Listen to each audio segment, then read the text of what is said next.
Hey everybody, welcome back to Feedback Loop. I'm Jeremy. And I'm Joey. And this week we're not talking about an album. I feel like maybe that's how we started off last year's. We're not talking about an album, we're talking about several albums. The albums. The seminal albums. I wouldn't go that far. I mean, maybe. I guess I don't fully comprehend the definition of seminal. Anyways, this week, we're doing our top fives of 2021.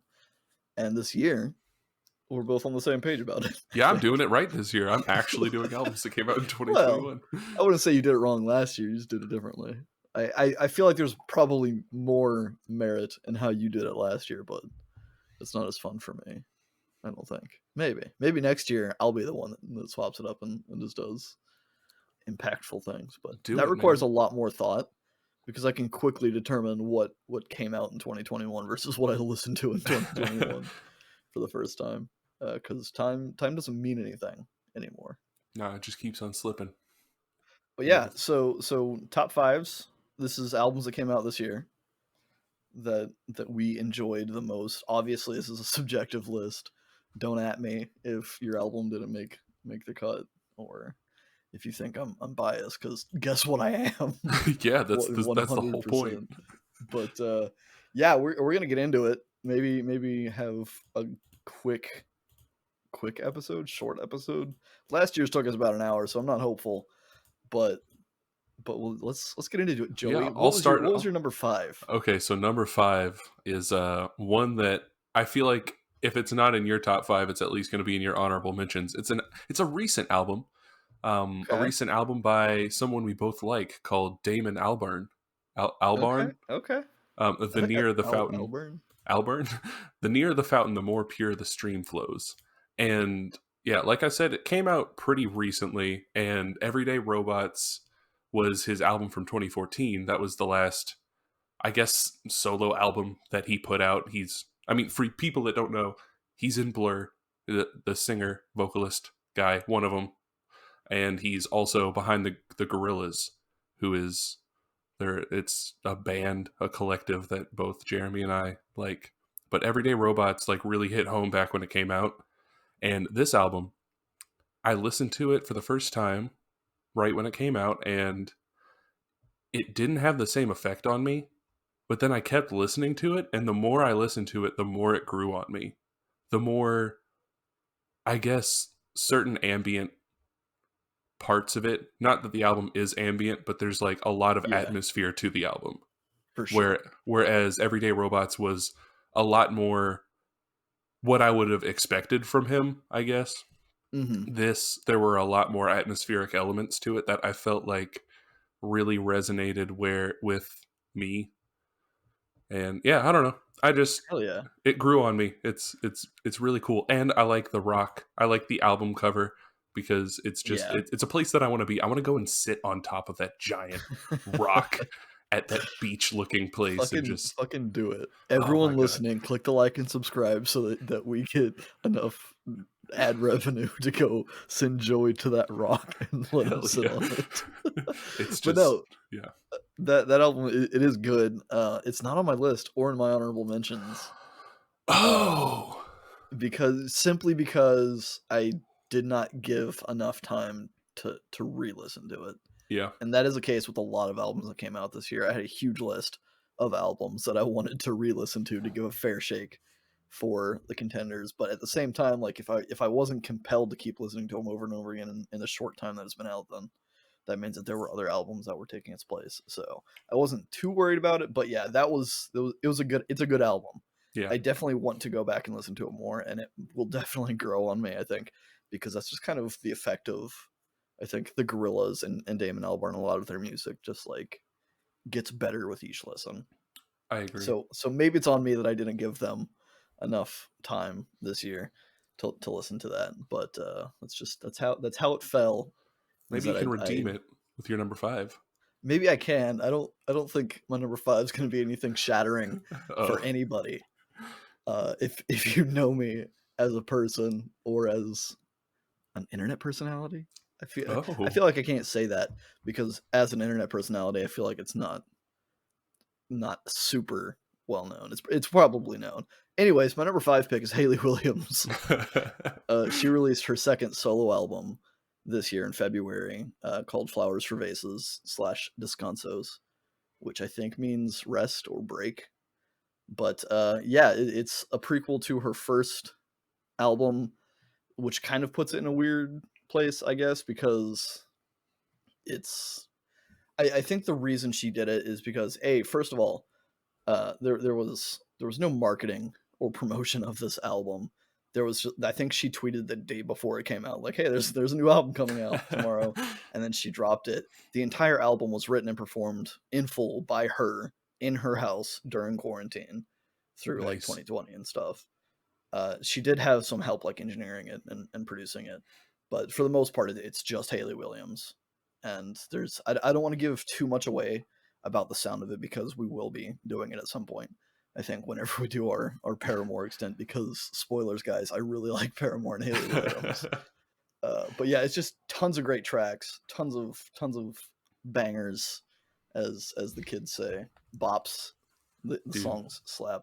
Full of bops. But yeah, it's moody, it's cool, it's weird, but it's actually not as weird as the other one. But I guess that's kind of giving some shit away, maybe. But yeah, it's a good album. It came out early. It kind of captured a lot of good feels, I think, at that time, and it's stuck around all year for me.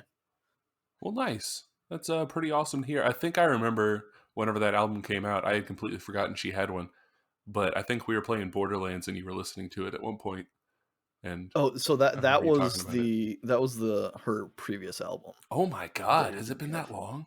No, she released the Flowers for Vases, which is the one on my list, like 9 months after she released her first solo album. Okay. So she's just been very prolific in quarantine, I suppose. Well, good for her. And speaking of and I said fur because I have a fucking stupid accent, but good for her. I said good for her. Oh, instead of good for her. I didn't even notice it, so I guess that's on me as well for having the same stupid accent. I'm trying to teach a child to talk, which to enunciate. She already learned how to talk, and now I have to go behind her and be like, "No, it's for pronounce your G's at the end of words. You can't just say." But yeah, whatever. My number 4 pick, you people out there, it's Donda by Kanye West. Donda. First track aside, that album, once again, which Jeremy, I think, can attest to this because I'm pretty sure I told you, upon my first listen, I wasn't super impressed by it. Yeah, I'm kind of surprised that it made your list.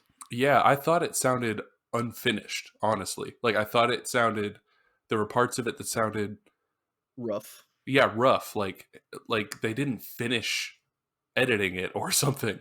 Mm-hmm. But then it was like the more I listened to it, the more it, once again, like with the Damon Albarn album, the more I listened to it, the better it got, until one night I was driving and just something about, so I fucking love Hurricane. That song is great. But so Hurricane came on and I was driving and it was like, yeah, okay, cool, that's great. Then Praise God came on and it hit me in a different way than it normally did. And then I was like, okay, I'm really feeling this. And then fucking Jonah came on. Yeah. And I was like, shit, dude. All in. Fuck. And then it kept going on. And of course, like, okay, June, you believe what I say, 24, remote control. Then fucking Moon drops. Yeah. And after here, like, and I mean, I liked Moon from the get-go. It's like a companion to Hurricane, but it's got the added benefit of Kid Cudi's on that song. Hell yeah. And I don't know, just something about it, which this is something that I feel like happens to a lot of albums that people hold dear to their heart. And it was just like, I just had one time of listening to it, no matter what I thought before it, no matter what I thought after it, just that one time of listening to it where it all just hit at the exact right time. And then I was like, well, shit, now this is like the new bar for this album. And every time I listen to it from now on, it's going to hit me in this way. So yeah, it's like a spiritual kind of experience, which, I mean, I feel like maybe it's a bit cheesy or campy to say for Kanye West music because he uses a lot of like gospel influences and stuff. So maybe calling it spiritual is a bit too on the nose, but it definitely has just a good feeling to it. I agree. It made my honorable mentions. It did not make my top 5. But it was on my mind as I was making this list because I gelled with it near instantly, but I've not had a similar kind of like awakening to it. Maybe I need to take it out for a drive because I've not done that yet. It was great. It was a good time. Fuck yeah. My number 4, my number 4. Nice. Is also one. Guys, I'm gonna be honest. My top 5 list not gonna surprise anybody. I don't think. My number 4 is Chevelle's new album, Neuratius, which is an acronym that I found out when getting my notes together. It's actually an acronym because it's stylized in all caps, but the acronym is Nothing is Real and This is a Simulation. Oh my god. So that's a cool layer to it. But yeah, it came out in March of this year, another early one. It was their first album without their bassist Dean, and Pete. And I guess maybe this is attributing some of the album to the legacy of the album, I suppose. But Pete Loeffler, the singer guitarist, main songwriter for the band, said that like people hadn't been feeling Chevelle for a while, and if this album didn't do well, they'd probably take a long hiatus just because they would be working on other things instead of Chevelle and kind of hang up. But I'm pretty sure this album did well. I think it did well. I think possibly this is my new favorite Chevelle album, replacing Sci-Fi Crimes, which is big praise because Sci-Fi Crimes I normally put in like my top 10 of all time for me. So I'd love this. It's their first concept album. It's got a lot of like dark sci-fi, spacey vibes, and it's good all the way through. And I think they deserve any praise they get. I hope this album is like the bounce back for them because this album is just perfect. I hope it is too. I haven't given it its due diligence. That's one of those albums that I feel like I would really like because I really liked Sci-Fi Crimes. Mm-hmm. And which shout out to our episode on Sci-Fi Crimes. Go check it out if you haven't. But yeah, I mean, just from everything that my little bubble of people that I interact with has said, yeah, it seems like it should be a comeback for them. But then again, that's like 6 people, so that's not enough to bring a band back. But yeah, that would be for sure. That would be great if it was their comeback album. Yeah, it's good. Go check out that album if you guys are curious. It's a good one.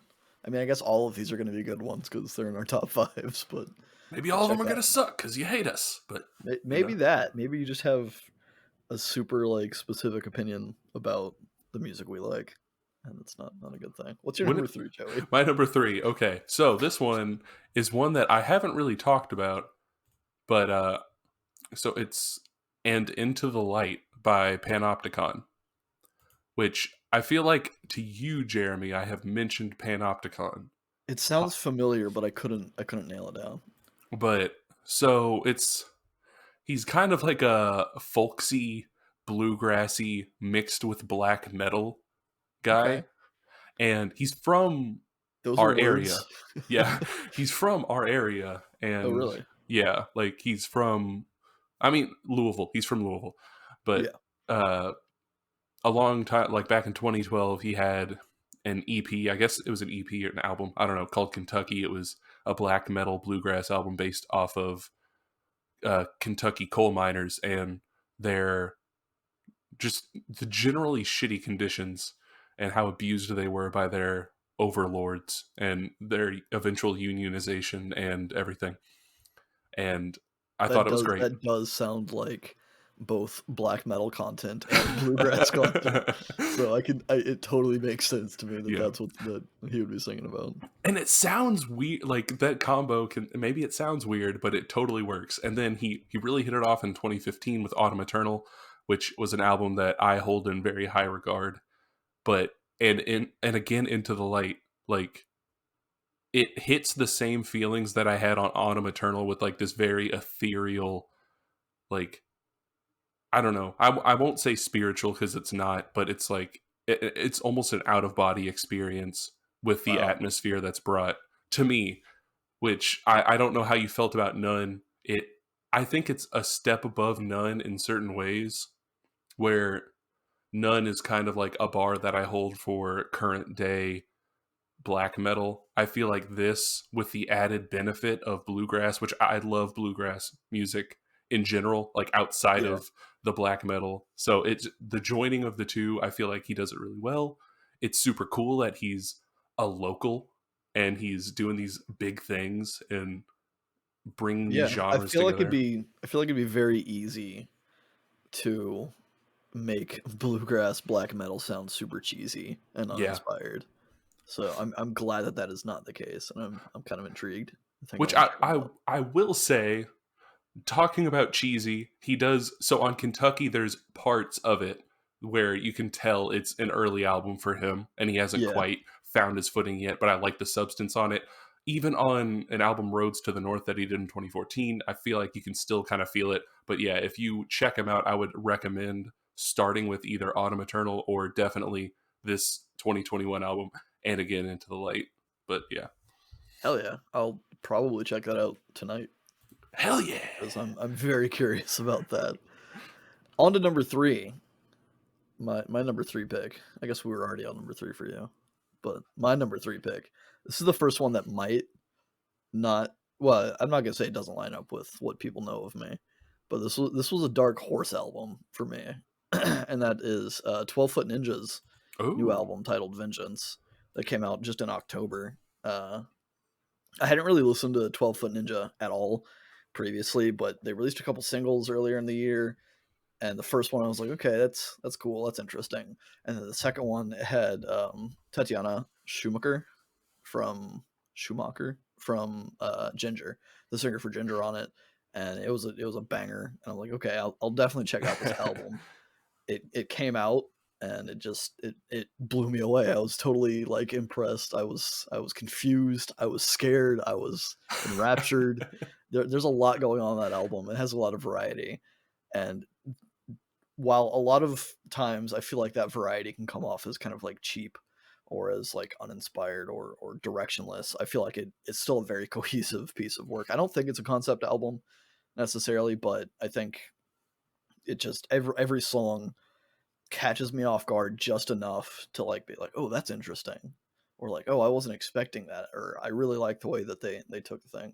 But total dark horse album. Was not expecting this to make it to my list, certainly, but here we are. It's a good album, and I'm kind of bummed. The lead singer actually a few weeks ago had posted that he's leaving the band after their current round of touring or whatever. So hopefully they'll come somewhere near here and I can see them while they have their original singer. But I'm sure they'll find a good replacement. Yeah, man. 12 Foot Ninja, I feel like they were making waves like a couple of years ago, and I just never checked them out, but I guess now's the time to do it. Yeah, you should definitely check out Vengeance. I think the thing is, I was kind of hesitant. That's not true. I was not hesitant about Vengeance. There was another album that came up in my honorable mentions that remains in my honorable mentions just because I didn't want to like crowd a certain sound, and it definitely has some like modern metalcore kind of sounds to it, which to me I'm very picky about because a lot of it sounds the fucking same nowadays. Especially there's a certain like sound that occurs in that kind of metalcore thing. And I think 12 Foot Ninja, while being kind of rooted in a similar place, they feel free to push themselves and to tweak that sound. And honestly, the way that they approach their songwriting and their music reminds me a lot of System of a Down. So it has kind of like a quirky, fun spin while still like being good music, which is fun. That is fun, man. System of a Down. That comparison right there is what's gonna get me. That'll be my work music. I feel like maybe that's setting them up for failure in your eyes because we both very much love System of a Down. I won't hold them to that standard at all, but that intrigues me. Yeah, it's a wild album. I think you'd like it. Speaking of wild albums, number 2, this one. So I think this one is gonna. I don't want to steal your thunder or anything, Jeremy. No, go for it. But Steal all of the thunder. you know what this album's going to be, but I think you're going to be surprised that it's number 2. Maybe not, but it's Nurture by Porter Robinson. Yeah. I think this is an album that we both knew was going to show up on at least, if not this list, it's going to show up in this episode today for both of us probably. Yeah. But man, I don't know what else to say other than what's been said in our episode on on our episode on Nurture, but there was just something there is something so great about that album. The rawness of it, the general feel of the entire album, the amount of pure emotion that he put into that album, and just from start to finish, it's honestly one of the greatest experiences that I think I've had this year. Not even out of an album, just in general. And not only that, getting to listen to it and then discuss it as it was coming out was such a cool thing. Like, it was just everything about it lined up so perfectly, where it was like a year after our first Porter Robinson episode. So we were like listening to it as a communal experience together. Because I mean, even a few of our other friends were listening to it as well, and we were all like talking about it. But I don't know, it was just a super cool time experience. Yeah, it was a great experience, and it's one that I will not soon forget. So thank you, Porter Robinson. I saw that you just got engaged recently. Yeah, best of luck. That's cool. So yeah, Porter Robinson did make my list. It is not my number 2, so I guess by default that gives away its position on my list. That's why I apologize beforehand. No, it's totally fine. I mean, we both knew it was coming, right? So I guess quickly I'll add my thoughts on Porter Robinson's Nurture, and then I just won't talk about my number 1 after, which is maybe confusing to some, but so be it. I think you said a lot of it very well. I think my mind looks at it in such a way that that album, in addition to being such a fun, like, communal experience and having similar and shared discussion with people in our friend group or whatever, the album, it has this way of capturing modern anxieties and things that I think are crippling a lot of people in our generation. And instead of just like reflecting it, it kind of gives something comforting. That was an unintentional pun. I got myself. It kind of like, it calms some of that anxiety, I think, because it's like, it's relatable, but at the same time, it's not just like self-pitying because of it. It's kind of more on like the inspiring end, where it kind of like makes me feel a bit more comfortable with who I am and how I feel. And the soundscapes of the album are just so fucking well made, and I could not have picked a better album for 2021, just because I think that album is literally flawless, which I know is an extreme thing to say, but I agree. I will agree with wild. you there. So I'm very curious about your number 1, but my number 2, probably not your number 1. I feel like you maybe haven't given this album a lot of time, or I'll be surprised and this is your number 1. Mastodon, Hushed and Grim, came out October 29th, and the one word that I could use to describe this album is epic. It's dark, it's spacey, it's grandiose, it's incredibly consistent, track after track. It surprises me how there's no like lull in the album. Every piece fits perfectly in place, and it is easily my new favorite Mastodon album. It's just a fucking banger from start to finish. You were right about me not being able to give that enough time. I gave it enough time that I do recognize it. It's an honorable mention for me. Gotcha. But it's like it would be number 6 or 5.5 or something. But I just didn't give it enough time for it to fully sink in, like some of the other albums had. Yeah, I think Mastodon probably resonated with me and gave me a similar experience. Well, I don't want to say similar necessarily, but I guess similar in vague theme as Donda did for you, where it was kind of just like, it hit the right time, it came to you, it had a big impact just as a piece of like an album, and it works perfectly for me. Yeah, and I think part of that too, because Man, like, so we went to go see System of a Down together in 2019, and Yeah. essentially the whole way, it was like a 4-hour drive up to the place. Essentially the whole way, we just listened to the same Mastodon album because we didn't turn it off. I just remember listening to shit. I can't even think of the name of the album, but it was the one with like Motherload and which Yeah, Once More Around the Sun. yeah, Once More Around the Sun.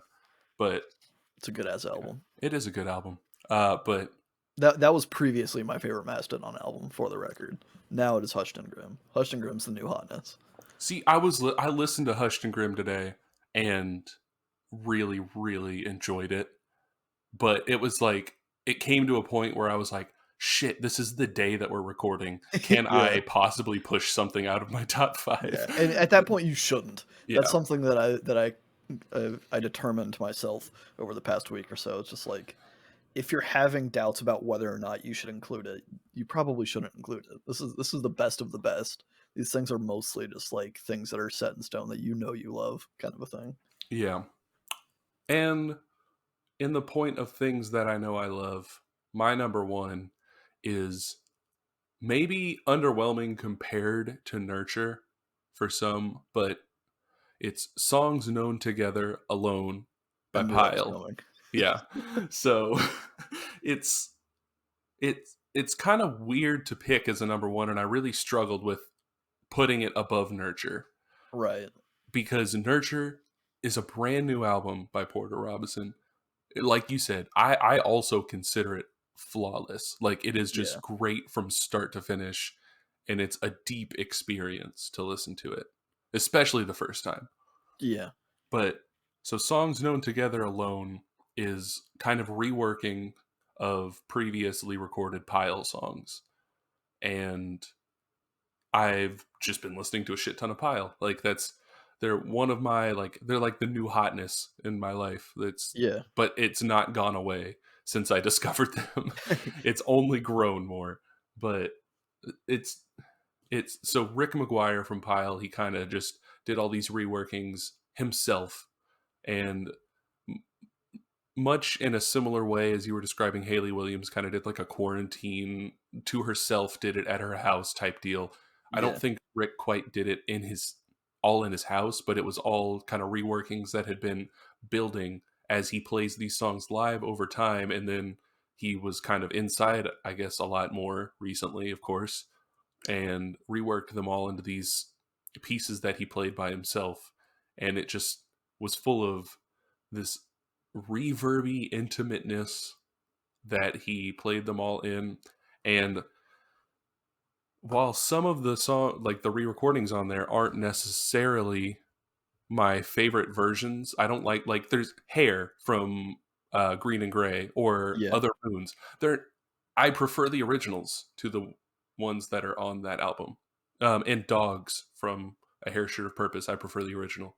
But there are just some songs on there that have been, I mean, the whole album's been on repeat, but there are some songs on there that every single time I listen to them, it's just like this crazy experience. Like Steve's Mouth, the version of Steve's Mouth that is on Songs Together Alone is just like insane. It's just like, it cuts so deep. Same with Mama's Lipstick and Touched by Comfort.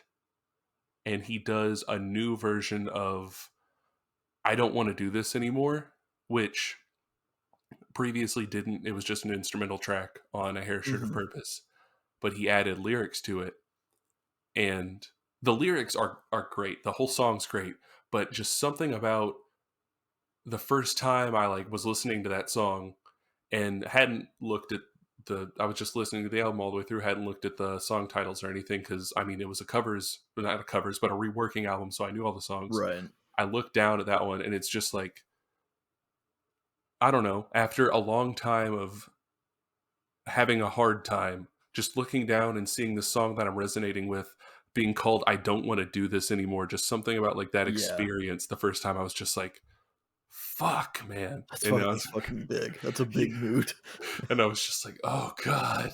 And that I love those moments. Yeah. But yeah, that whole album is just that.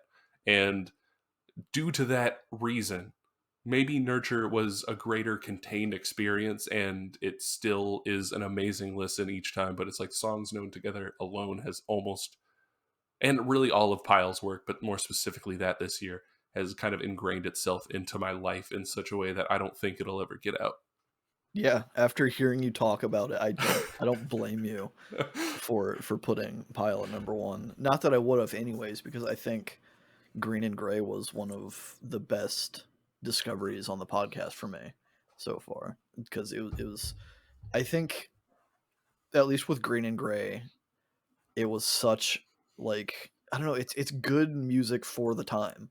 Yeah. I think with everything kind of being bleak and kind of like isolating and just everything that's happening, it Pile, at least for that album, does have this kind of dark, echoey emptiness to it that I think it nailed everything that I was feeling when I was feeling it. I think we talked about it on that episode. Go listen to that episode where we talked about Green and Gray.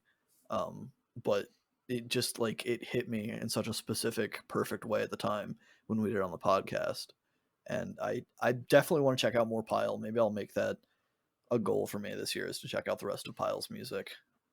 Because yeah, everything that you said makes sense to me, and I love music for that kind of intimate connection that you described, because it just like I don't know, it feels kind of comforting. It feels nice to know that somebody else is not only feeling what you're feeling, but able to put it into words or capture the feeling of it with sound just in such a specific way that pierces your heart like it sounds like that song did for you specifically. But Yeah. I love that shit. That's when music's at its best. So I definitely understand you putting it as number one on Hell your yeah. list. That was Well, fun. I'm sorry I took your number one spot Oh and no, kind not at of all. I mean, we knew it was coming. yeah. We knew that there was some overlap, and that overlap was Nurture, because it is such a monumental album. Go listen to Nurture. Go listen to Nurture. Go listen to Pile. Go listen to all of the albums we've listed here today. I know I'm going to be listening to a lot that Joey recommended that I haven't already listened to. I'm going to listen to all your albums tomorrow. Well, not the Haley Williams album because we're going to eventually talk about it, but I'll listen to all the other ones. You can maybe give a little. Maybe I'll check it out. I don't know. I think I definitely want to listen to all of the albums you listed. Maybe dive a bit deeper. And I know I've listened to one or two songs from that Pile album, and it was through the context of just listening to Green and Gray. Yeah. Which, like you said, I think perhaps I'm in agreement that some of the original songs might be better than the reworkings. But so maybe I'm not going to start with that album per se, but I'll work my way up to it just to kind of get familiar to. Honorable mentions time. These are albums that did not make the list, but almost made the list. Could have made the list, but didn't. For me, I'm just going to rattle through these quickly. I got Spirit Box, Eternal Blue, which is a huge metalcore thing. And that's the album that I was kind of torn with putting on. It almost made it on the list, but I was like, I can't really praise that sound specifically just because there's so much of it out there. However, Courtney LaPlante is the singer. She has a beautiful fucking voice. She does some screaming. She does some very beautiful melodic stuff. So that was my number 6, I guess. I'm not going to be ranking these necessarily, but if I did, that would be number 6. Other albums I'm going to fly through. Every Time I Die released a new album called Radical. Pretty good. Poppy released a new album called Flux, and that kind of shaped a period of my 2021 for me, I think, which is also pretty cool. But it didn't have the strength, I think, to make the top 5 for me. Churches released an album, Screen Violence, solid all the way through. Buried Alive, The Mixed Grape. I have to include Buried Alive. He does a lot of acoustic stuff, but he does it in his way. So it's still like this weird, heavy, genty stuff on The Mixed Grape, which is just wild. It's fun to listen to. It's like potato chips for my ears, you know? Hell yeah. And then Kanye West Donda, but we already knew that. We've talked about that. Well, I guess. Do you have any mentions? I do. So, like I said, number 6 would be Hushed and Grim by Mastodon. Yeah. If I put a number 6, I only have 3 other ones that aren't, I guess, ranked. But so If This Isn't Nice, I Don't Know What It Is by Still Woozy. He released a full album this year, and I don't think I listened to that. It flew under my radar, and I didn't listen to it for like a week or two until after it came out. I don't think. Maybe it was even longer. I don't know. But I remember I didn't. One day I just checked my Spotify and I was like, I'll check up on Still Woozy, see what's happening. And there was just a whole like 12 to 15 track album out. Like it had, I can't remember. Good surprises. Yeah. Which he had never done before. Like I think the longest album that he had was like 7 tracks or something, whatever the one that we did.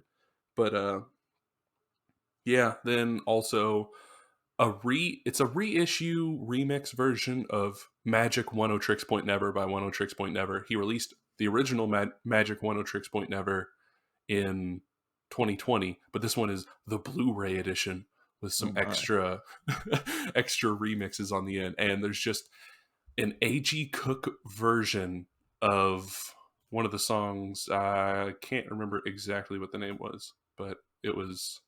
You know what? I'm going to look it up right now. I could tell that you were going to look it up when you started that sentence. You're like, I don't know what it is, but I need to know what it is. I need to know what it is. Lost But Never Alone. It's the A.G. Cook remix. A.G. Cook is fucking awesome. And, you know, it's... Mad 10 Tricks Point Never is awesome. But we're a fan of them as a podcast. And then my final honorable mention, 30 by Adele. Because, man, this is one of those ones that I almost like. I recently listened to a lot again. I mean, the album's not super old or anything. It's been out for like a month at this point, 2 months, a month and a half. I don't know, but I was listening to it recently and actually cried. Wow! Like I don't know why, because the first few times I listened to it, I didn't. And it's all about where you are mentally and emotionally. I was not in a great place. I was not in a great place mentally or emotionally. Dude, I feel that. And I listened to this album and I was just like, oh my God, what's happening? It's like, am I like 18 again, listening to fucking 21? I mean, she's 30. You just turned 28, so like you're not too far off of her age, so it's not unheard of to have a similar kind of connection there. You don't have to be 18 is what I'm getting at. Yeah, when I was because I was 18 when 21 came out. 21 was a big album. I think 25 might still be my favorite Adele album ever, but 30's a really good one. But I wish I had the same connection to Adele that you do. I do not dislike Adele in the slightest. I love Adele. She's great. But I feel like 21 is always going to be the one for me, just because it's a really good album. It's got a lot of like great songs on it, and not that the others don't, but I feel like 25 didn't have the staying power, and then like 30, I just haven't given a good shake to. I listened to it once, I think. Yeah, man, if 25 didn't have All I Ask on it, maybe 21 would overtake it. But dude, fucking All I Ask is just such a good song. Well, maybe all you ask is that I go and listen to more Adele. I'm gonna listen to everything on this album. On this episode. You're gonna listen to everything on this episode, presumably. Yes. Maybe not my honorable mentions, but maybe you will. Maybe you'll find time for them. Why not? Maybe I'll find time for yours. What are we doing next week?